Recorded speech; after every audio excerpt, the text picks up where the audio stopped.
hey, you want to do something in conservation? In 3 years from now, we can think about it. We have to figure out a way to make conservation easy. We have to hit the easy button. And with Canadi Land Management, we can hit the easy button quick. So my name's Nate Hylla. I'm the CEO of Canadi Land Management. It's a company that's been around for 5 years. It's been in here for 20.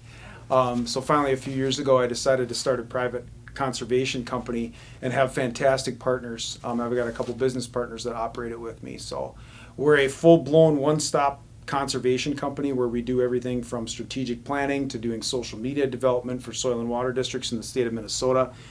We work with private companies, with nonprofits, doing some of their work when it comes to conservation planning and education of their customers. So we're starting to partner that way. And then we have a full-blown implementation team, so they handle all of the building. So we help design it. We have engineers. We've got ecological sciences practice, job approval authority. So we've got people that can do all that stuff. And then we have a full, like I said, a team that can build everything for us. It is a little bit more difficult to start. This has been a space that's typically reserved for government agencies who are very good at what they do. Soil and water districts were set up, across the country during the Dust Bowl. As I was driving across the Great Plains of the U.S. today, it reminded me of why we're actually here and what we're doing. So it has been a little bit of a challenge getting into the game from a private standpoint. We're hoping to partner with ag retailers, partner with folks and businesses, as I mentioned, some larger corporations to help spearhead some of the conservation work. We're still partnering with USDA. So we're starting to build that relationship back up with government agencies and conservation districts in the Midwest. So with somebody with a social background, I got into conservation I was a land surveyor. Now I'm a real estate agent, so I help sell that conservation real estate. But as far as the social piece, so often we forget that conservation is so technical in nature. We have engineers, we're building, we have soils people, we've got expertise in all ranges of that. But that social, that human element, it's almost like conservation needs a sales division, where they go out and they sell to the customer. And there are some staff within the USDA and conservation district world that are very good at it. And then there's some that could need some training and need some help. And I think that's what's going on here. We're trying to get the word out. That's why I'm here tomorrow talking a little bit about some of that stuff, is that social and that human aspect, understanding and building relationships with landowners, whether they be farmers or urban residents, whoever you're delivering conservation to.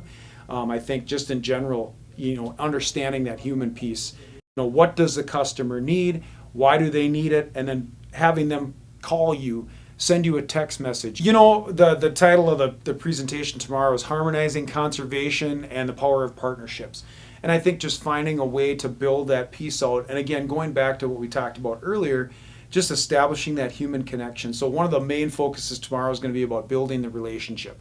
How do you build the relationship? What are some of those simple tips and tricks that you can use as a conservationist to help deliver conservation to your customers?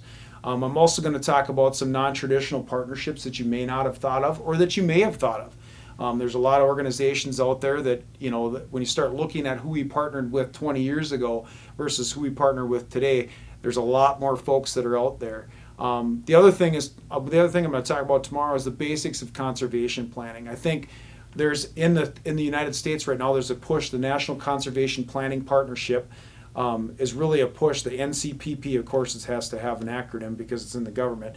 But the point is to go back to the basics, meeting at the kitchen table. And I think, if anything that 2020 has taught us is that we can be mobile in our work environments. So when we go to the field, when we go to a property, when we go to a landowner's place that they call home, that's sacred to them. And I think delivering conservation on the farm is extremely important when you're doing it at the kitchen table or in a side-by-side or walking the farm or property. It could be a rural landowner that's interested in conservation. The other piece of that with landowners is I think one of the biggest opportunities that we have here in this country is to work with absentee landowners. So the piece that we often forget about is, the person that's operating the land.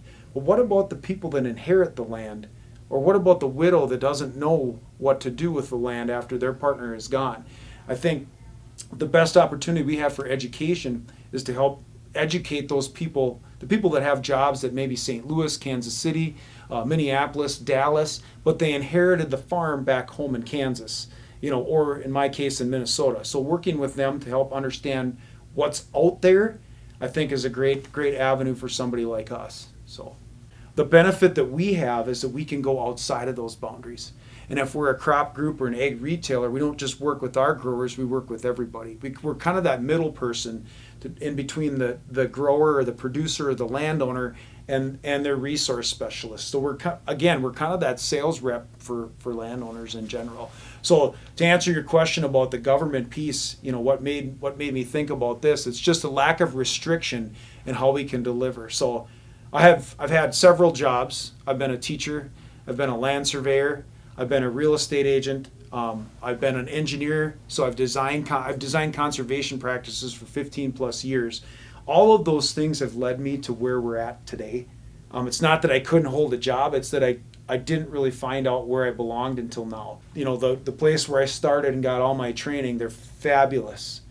But there's a lot of resources out there and a lot of landowners that need assistance, that maybe it's an office that has 2 people, or if it's an office that has 1 person, but they can't keep up. So I think helping supplement that work that conservation districts are doing across the country is one of the goals of KACD, and build relationships with them.